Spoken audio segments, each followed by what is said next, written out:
ഇതുപോലെയൊക്കെ ഞാൻ എങ്ങനെ പറയുന്ന ആലോചിച്ചുകൊണ്ടിരിക്കുന്നത്. ടഫ് കോമ്പറ്റീഷൻ ആയിപ്പോയി.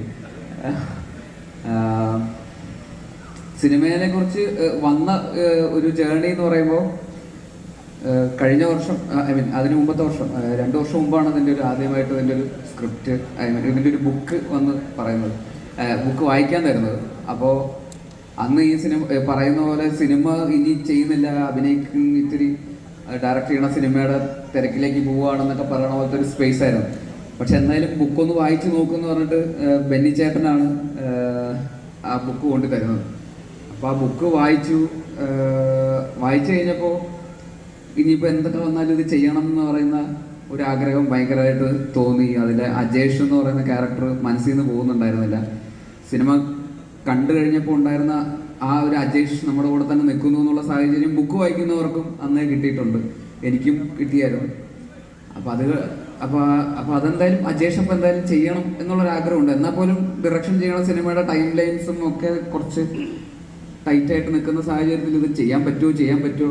അപ്പോഴാണ് ജ്യോതിഷേട്ടൻ ശരിക്കുള്ള അജേഷായിട്ട് എൻ്റെ പിന്നാലെ വന്നിട്ട് ജ്യോതിഷാടാ ജ്യോതിഷ് എന്ന് പറഞ്ഞിട്ട് എൻ്റെ അടുത്ത് ഇടയ്ക്കിടയ്ക്ക് വന്നിട്ട്, ഇല്ല അങ്ങനെ പറഞ്ഞിട്ടില്ല, അതുപോലെ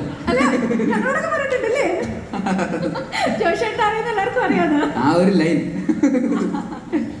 അപ്പോൾ അങ്ങനത്തെ ഒരു സാഹചര്യത്തിൽ പിന്നെ ഇതിൻ്റെ വേറെ 2 ഇതിൽ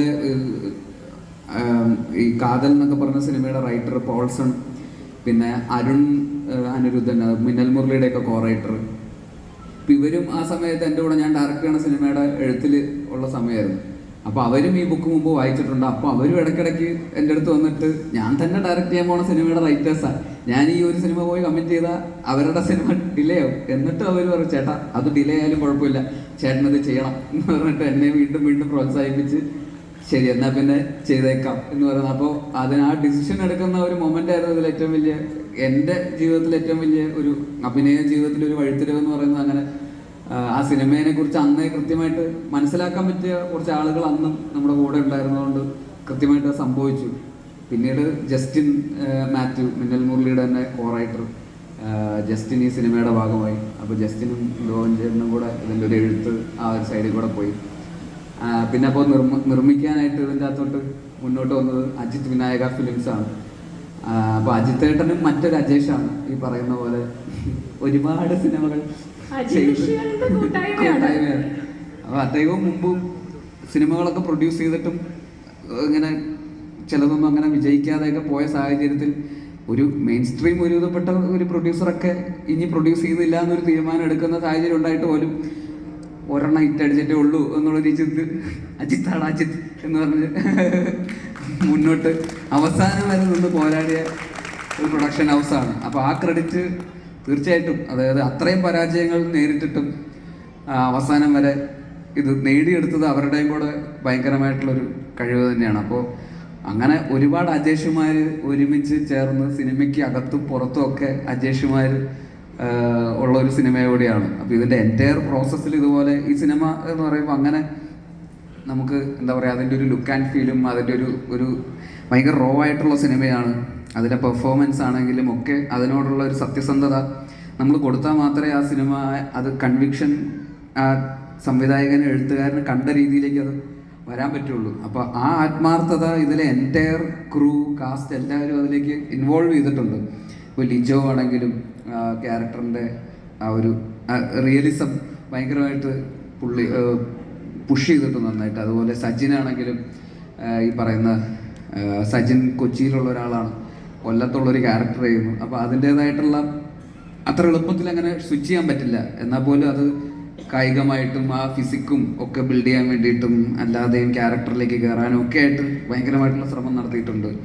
ഇതിലെ ഇപ്പോൾ സാനു ചേട്ടൻ ഇതിൻ്റെ സിനിമാറ്റോഗ്രാഫറാണ്. സാനു ചേട്ടനാണെങ്കിലും ആ ഒരു ഈ സിനിമയുടെ ഒരു വിഷൻ എന്താണെന്നുള്ളത് കൃത്യമായിട്ട് മനസ്സിലാക്കുകയും അതിന് വേണ്ടിയിട്ട് രാവും പകലും അങ്ങനെ ഒരു ജീനിയസ് വർക്കാണ് നമ്മളത് കണ്ടുകൊണ്ടിരിക്കുന്നത്. അദ്ദേഹം വർക്ക് ചെയ്യുമ്പോഴും നമുക്ക് ഒരു ടൈം ലൈൻസ് ഒക്കെ ഭയങ്കര ടൈറ്റ് ടൈം ലൈൻസ് ആയിരുന്നു. രാത്രിയും പകലൊക്കെ ഷൂട്ടാണ്, എല്ലാ ദിവസവും ഷൂട്ട്, എല്ലാ ദിവസവും രാത്രിയും പകലും നമുക്ക് ചെളി കിടന്ന് മറ്റേ ചേറൊക്കെ നിന്നിട്ട് ഇങ്ങനെ രാത്രി ഒരു 7-8 ദിവസം അതിൻ്റെ അകത്ത് എന്നൊക്കെ പറഞ്ഞ് ത്രൂ ഔട്ട് ഇതിൻ്റെ ഒരു പ്രോസസ്സ് ഭയങ്കര ഹെക്റ്റിക്കായിരുന്നു. പക്ഷെ അങ്ങനെയൊക്കെ പോലും ഉറക്കമൊന്നും ഇല്ലാതെ ഇതിൻ്റെ കൂടെ ആ ഒരു പാഷൻ അങ്ങനെ മുറിയാതെ കണ്ടിന്യൂസ്ലി നിന്നതിൻ്റെയൊക്കെയാണ് ഇതിൻ്റെയൊക്കെ. അപ്പോൾ സാനു ചേട്ടനും പിന്നെ അതുപോലെ ബാക്കി ഇതിൽ വളരെ നമുക്ക് അത്ര പ്രോമിനൻ്റ് അല്ലാത്ത പോപ്പുലർ അല്ലാത്ത ഒരുപാട് ആക്ടേഴ്സ് അവിടുത്തെ കൊല്ലം എന്ന് പറയുന്ന സ്ഥലത്തെ ആ സ്ഥലത്തെ റെപ്രസെൻ്റ് ചെയ്തിട്ടുള്ള ഒരുപാട് ആക്ടേഴ്സ് ഇതിൽ അഭിനയിച്ചിട്ടുണ്ട്. അവരാണെങ്കിലും ഈ സിനിമയിലെ റിവ്യൂസ് വന്നതിന് ശേഷം ഏറ്റവും കൂടുതൽ വന്നത് ഇതിലെ പെർഫോമൻസുകളെ കുറിച്ചാണ്.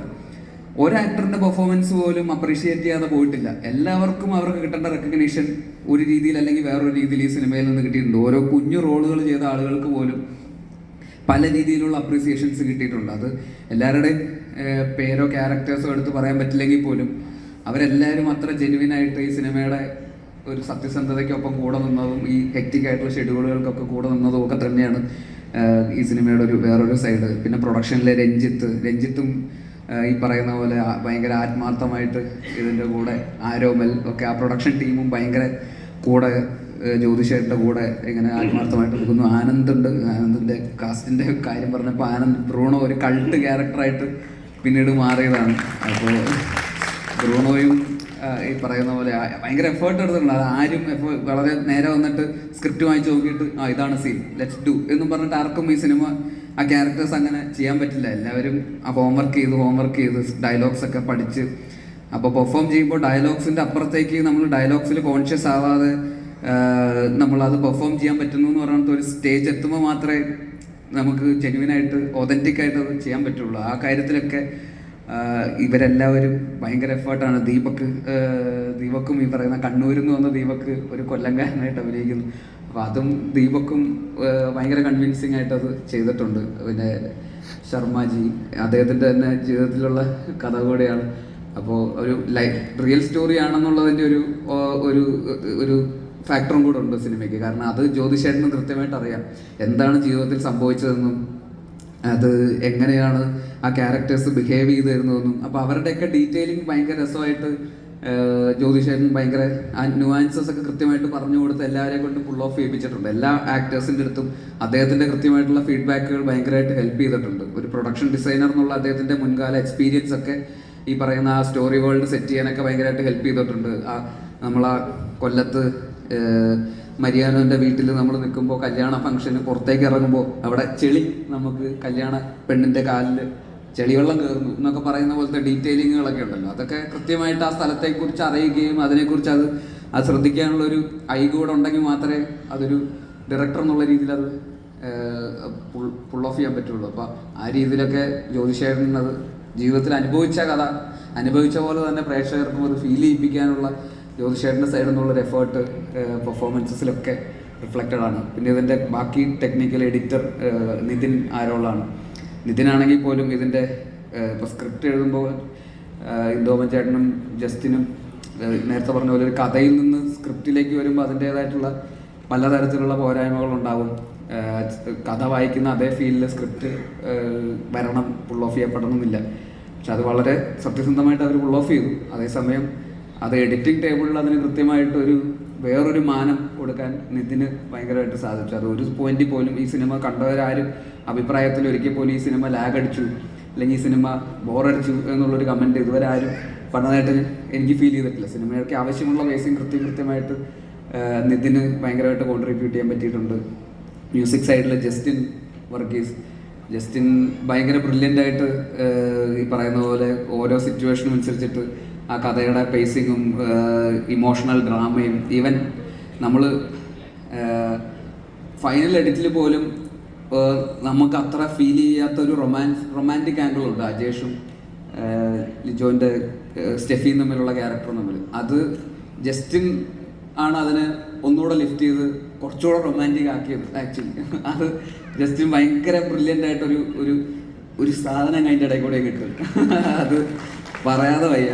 അത് സിനിമയ്ക്ക് ഉണ്ടാക്കിയ ഇമ്പാക്റ്റ് ഭയങ്കര തന്നെ മാറി. വേറൊരു തരത്തിലുള്ള പ്രണയമായിട്ട് ആൾക്കാർ അതിനെ ഡിഫൈൻ ചെയ്യുന്ന ഒരു ലെവലിലേക്ക് അത് എത്തിക്കാൻ പറ്റി. അങ്ങനെ ഓരോ ഡിപ്പാർട്ട്മെൻറ്റിലെയും ടെക്നീഷ്യൻസ് എല്ലാവരും സുധി, മേക്കപ്പ്, ഈ പറയുന്ന ഭയങ്കര റിയലായിട്ട് ആൾക്കാരെയൊക്കെ പുറത്തേക്ക് എത്തിക്കാൻ നമ്മളെ മെൽവി, കോസ്റ്റ്യൂം, അതുപോലെ പെട്ടെന്ന് ഇപ്പോൾ ആരെങ്കിലും ഇനി ഇവരെക്കുറിച്ചൊക്കെ ജ്യോതിഷേട്ടന് ഒരുപാട് പറയാനുണ്ടാവും. ഞാനിവിടെ വന്നിട്ട് എല്ലാവരെയും കുറിച്ച് ഇത്ര വാചാലനാവേണ്ട കാര്യമില്ല.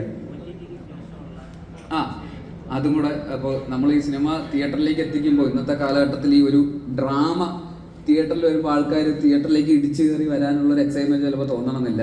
നമ്മൾ കുറച്ചുകൂടെ അതിലൊരു എക്സ് ഫാക്ടർ എന്തെങ്കിലും പുഷ് ചെയ്താൽ മാത്രമേ ചിലപ്പോൾ തിയേറ്ററിലേക്ക് ആൾക്കാർ ആ ഒരു കൺവേർഷൻ നടക്കുകയുള്ളൂ. അപ്പോൾ അതൊരു നമുക്കൊരു ഭയങ്കര വെല്ലുവിളിയായിരുന്നു ഈ സിനിമ. ഇതിൻ്റെ ഒരു ലുക്ക് ആൻഡ് ഫീലും ഭയങ്കര റോ റസ്റ്റിക് ഫീലുള്ള ഒരു സിനിമ. ഇതെങ്ങനെ തിയേറ്ററിൽ ഇത് കൺവേർഷൻ നടക്കും? നല്ല സിനിമയാണെന്ന് നമുക്ക് എല്ലാവർക്കും അറിയാം, പക്ഷേ ഇത് തിയേറ്ററിൽ എത്രമാത്രം ഇത് വർക്ക് ചെയ്യും, എത്രമാത്രം ക്രൗഡ് പുള്ളിയാൻ പറ്റും എന്നുള്ളത് മേജർ കൺസേൺ ആയിരുന്നു. എന്നാൽ പോലും നമ്മൾ മാക്സിമം ഇതിനെ പ്രൊമോട്ട് ചെയ്യുകയും നമ്മുടേതായിട്ടുള്ള രീതിയിലൊക്കെ എല്ലാ പ്രൊമോഷൻ, എല്ലാ ആക്ടേഴ്സും ടെക്നീഷ്യൻസും ബാക്കി ഓൺലൈൻ മാർക്കറ്റിംഗ് ടീമും പ്രൊഡക്ഷനും ഒക്കെ എഫേർട്ട് എടുത്തിട്ടാണ് അതിൻ്റെ ഒരു ഇതെത്തിയത്. തിയേറ്ററിൽ ഒരു ഹിറ്റ് എന്ന് പറയുന്ന ഒരു സ്പേസിലേക്ക് പ്രൊഡ്യൂസർ ലാഭകരമായിട്ടുള്ള ഒരു സ്പേസിലേക്ക് നമുക്ക് എത്താൻ പറ്റിയെങ്കിലും ഇതിൻ്റെ ശരിക്കുള്ള റിസപ്ഷൻ, ഇത് ഈ സിനിമ ഡിസേർവ് ചെയ്തുന്ന റിസപ്ഷൻ ആ സമയത്ത് നമുക്ക് ഇനി ഈ സിനിമ ആൾക്കാർ കാണാനുണ്ടല്ലോ, ഈ സിനിമ പറയുന്ന കുറേ കാര്യങ്ങളുണ്ട്, ഈ സിനിമ അങ്ങനെ കാണാതെ പോകേണ്ട സിനിമയല്ല. കാരണം അത് ഭയങ്കര ആത്മാർത്ഥമായിട്ട് ചെയ്തിട്ടുള്ള ഒരു സിനിമയാണ്, എഴുതപ്പെട്ടിട്ടുള്ള, ഡയറക്റ്റ് ചെയ്തപ്പെട്ടിട്ടുള്ള, അഭിനയിച്ചിട്ടുള്ള സിനിമയാണ്.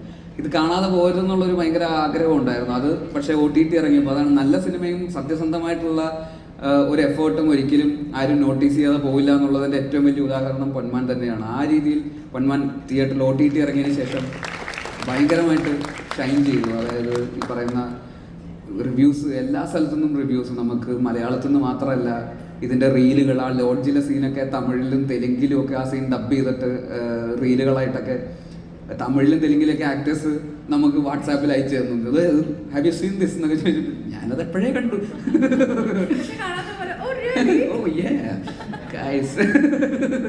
അപ്പോൾ ഇത് ഭയങ്കര റിലേറ്റബിൾ ആണല്ലോ. അത് ഇവൻച്വലി ഇത് ഒരു ഗോൾഡിന് റിലേറ്റ് ചെയ്തിട്ടുള്ള ഒരു സിനിമയാണെങ്കിൽ പോലും അജേഷിൻ്റെ ക്യാരക്ടർ, അജേഷിൻ്റെ ഫൈറ്റ്, അത് ഒരുപാട് പേർക്ക് റിലേറ്റ് ചെയ്യാൻ പറ്റുന്ന, ഒരു മെജോറിറ്റിക്ക് റിലേറ്റ് ചെയ്യാൻ പറ്റുന്ന, ഒരു മിഡിൽ ക്ലാസ് അല്ലെങ്കിൽ ലോവർ മിഡിൽ ക്ലാസ്സിൽ നിൽക്കുന്ന ജീവിക്കാൻ വേണ്ടി ഫൈറ്റ് ചെയ്യുന്ന ഒരുപാട് ചെറുപ്പക്കാരെ പ്രതിനിധാനം ചെയ്യുന്ന കറക്റ്റല്ലേ ഒരു ക്യാരക്ടറാണ്.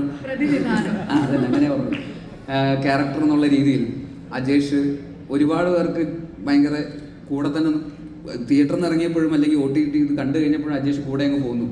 അപ്പം അത് ഇപ്പോൾ ഏതോ ഒരു കമ്പനി ആ സമയത്ത് ആരോ എനിക്ക് അയച്ചു തന്നതാണ്. ആ കമ്പനി അവരുടെ എംപ്ലോയീസിന് എല്ലാവരെയും കൂടെ ഒരു ബൾക്ക് ബുക്കിംഗ് ചെയ്തിട്ട് ആ കമ്പനി അവരെ മൊത്തം ഈ സിനിമ കൊണ്ടുപോയി തിയേറ്ററിൽ കൊണ്ടുപോയി കാണിച്ചായിരുന്നു. കാരണം അത് അവർക്കൊക്കെ ഭയങ്കര പോസിറ്റീവായിരുന്നു ആ സിനിമ കണ്ടതിന് ശേഷം. അത് ഫൈറ്റ് ചെയ്യുക, സർവൈവലിന് വേണ്ടിയിട്ടുള്ള ഒരു സ്ട്രഗിൾ ആണല്ലോ.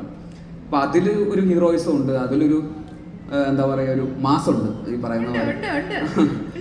അപ്പോൾ പല റിവ്യൂസിൽ അതൊക്കെ വായിച്ചായിരുന്നു. അത് ശരിക്കും മാസ് അജേഷിൻ്റെ ക്യാരക്ടറാണ്. അജേഷാണ് ഈ പറയുന്ന വലിയ മസിലോ ശരീരമോ ഒന്നുമല്ല, ഈ മനസ്സിലാണ് ശരിക്കുള്ള മാസ് എന്ന് പലരെയും തോന്നിപ്പിച്ച ഒരു കാര്യം കൂടെ ഉണ്ട്. അപ്പോൾ OTT ഇറങ്ങിയതിന് ശേഷം